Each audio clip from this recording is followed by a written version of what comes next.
Good evening. I have officially missed a day. It's atrocious, but I've officially missed a day. I missed yesterday, which was the 2nd. I don't feel great about it, but also it was a Sunday. Kind of feel a little bit more okay about it, not rushing myself to get work done on a Sunday. I feel like rushing yourself to get a devotional video out on a Sunday and working extra hard on a Sunday to get it out feels kind of like it's defeating the point a little bit, but maybe not. We are driving home today and tomorrow. We are currently at a hotel in Clarksville, Tennessee, going on a impromptu road trip like this just for a few days to visit your friend because you feel like it's what you're called to do is really scary. I know for the past few talks, I've been talking about doing things even though you're afraid. And I've been kind of ruminating on that, reflecting on that a lot. One of the things that I was reflecting about is courage. One of my favorite shows growing up, next to Star Trek: The Next Generation, was Courage the Cowardly Dog. And I remember thinking that I thought it was weird that his name was Courage. I understand that it's a joke, but I didn't understand that as a child. I remember always thinking it was weird. Today, I came to the realization that it's actually not a silly name. It's perfectly apt. And it made me think of The Hobbit. I've been reading a lot of J.R.R. Tolkien recently. I've been trying to just sit and finish one, but I have a very hard time finishing things. So I have decided to kind of start several and kind of pick through different books and see what I can get through. I mean, I've heard these stories for years and years growing up, watching the movies, so I'm able to keep them pretty well in my head. Besides the point, in The Hobbit, there is a chapter where the 13 dwarves and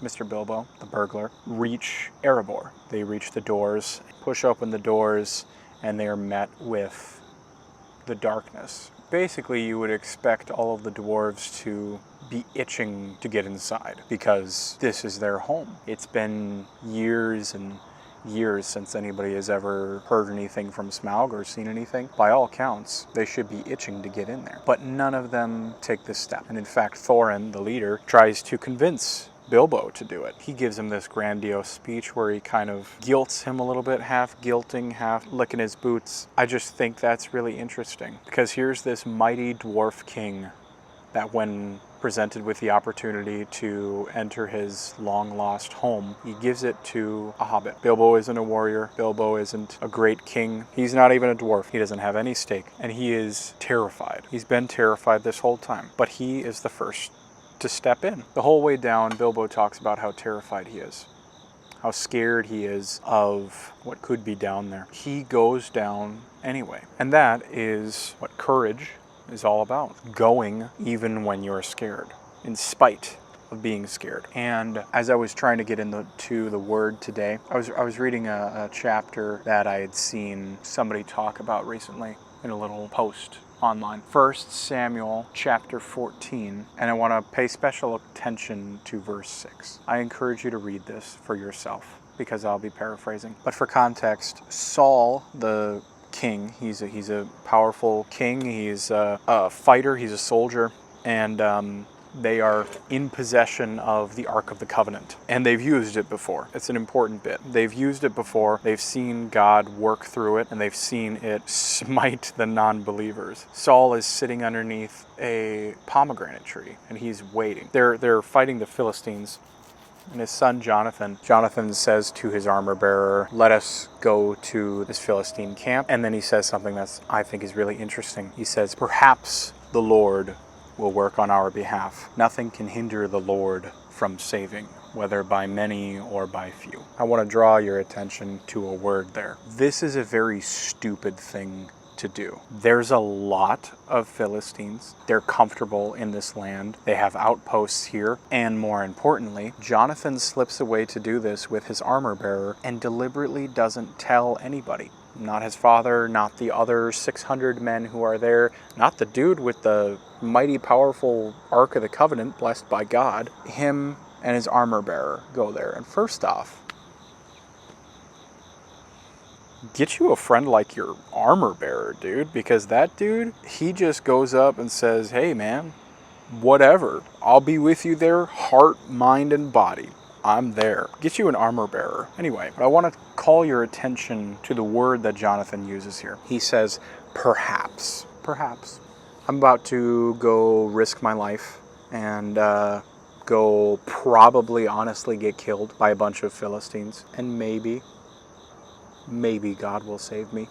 Because if he is going to save me, nothing can stop him. Perhaps. He still has doubt. He doesn't state it as fact. He says perhaps. Just as courage is not the absence of fear, faith is not the absence of doubt. You could be a doubtful believer. I know tons of them. Faith is not the absence of doubt. It is the presence of God within it. Joy is not the absence of hardships. It is the presence of God with it. Love is not the absence of dislike. It is the presence of God within it. Peace is not the absence of anger. It is the presence of God within it. Kindness is not the absence of selfishness. It is the presence of God within it. Self-control is not the absence of emotions. It is the presence of God within them. If you're an unbeliever watching this, you may say to yourself, well, that's just this, that's just that. That doesn't have to be God. And you're right, it doesn't have to be. It isn't required to be God. Or I should say, it's not required for you to believe that it is God for it to work. If I choose not to believe in gravity, does not mean that if I drop something, it will not fall. Good things are not easy. Just like Phil Collins says, you can't hurry love, you'll just have to wait because love don't come easy. Everything worth doing is difficult. That's what I've learned. I've heard it all my life. You're probably going to be just like me when I was younger and hear me say that and go, okay, cool, yeah.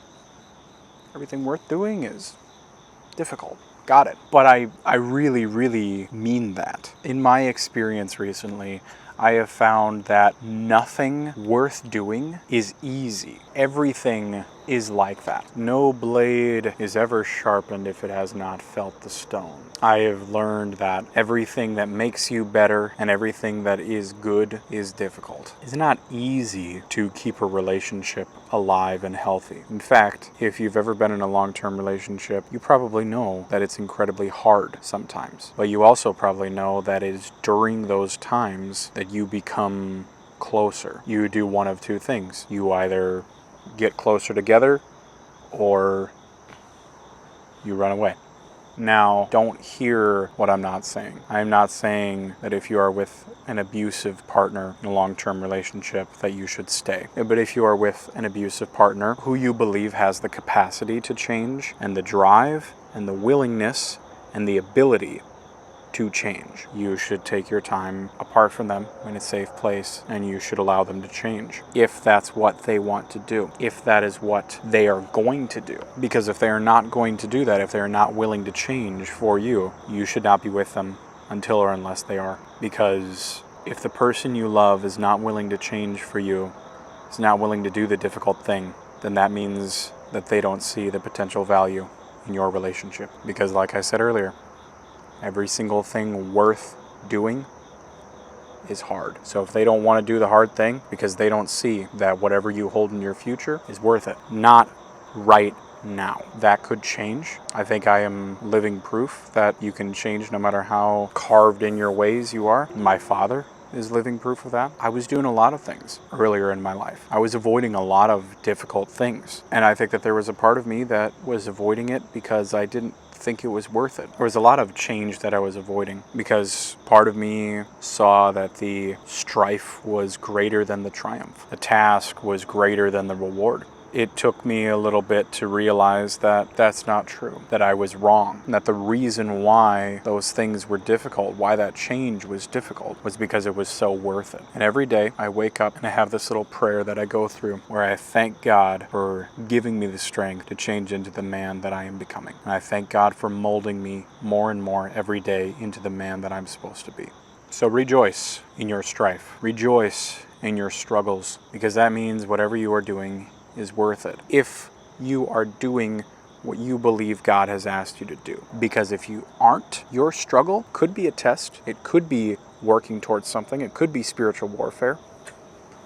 Or it could be your fault. Being a Christian doesn't mean that you get to be saved by God whenever you make a mistake. It means that in the end, you are saved. But it does not mean that you are free from consequences. If you are stuck in your life, if you feel like your life isn't going anywhere, stuck in the same job, stuck in the same apartment, you're stuck in wherever you are, making whatever amount of money, you could be stuck there because you're not listening. And in fact, that's probably why. If you feel like your life has gone stale because you're not listening to the Spirit. Ever since I have started truly listening for God's voice and feeling what my spirit is leading me towards, my life has not been dull. The only times that it has been dull is when I'm ignoring the thing that I'm supposed to do. And when you don't follow that, you leave room for temptation, you leave room for sins, you leave room for all sorts of things.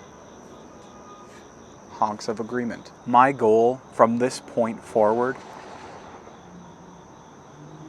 will always be to make sure that any strife in my life is not directly my fault. My goal is to make sure that I am doing the things in my life that keep me calm, aligned, producing fruit, and happy. Because if I am all of those things, then I can do what God asks of me.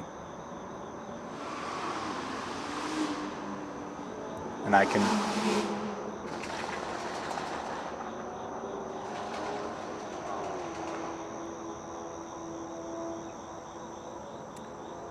well, I hope whoever just shot a bunch outside of that car didn't hit anybody.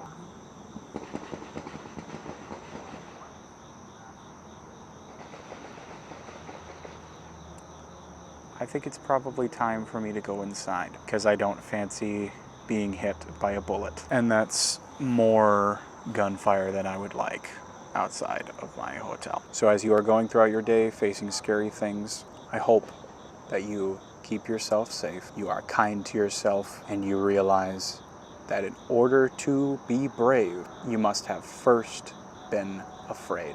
Have a blessed night.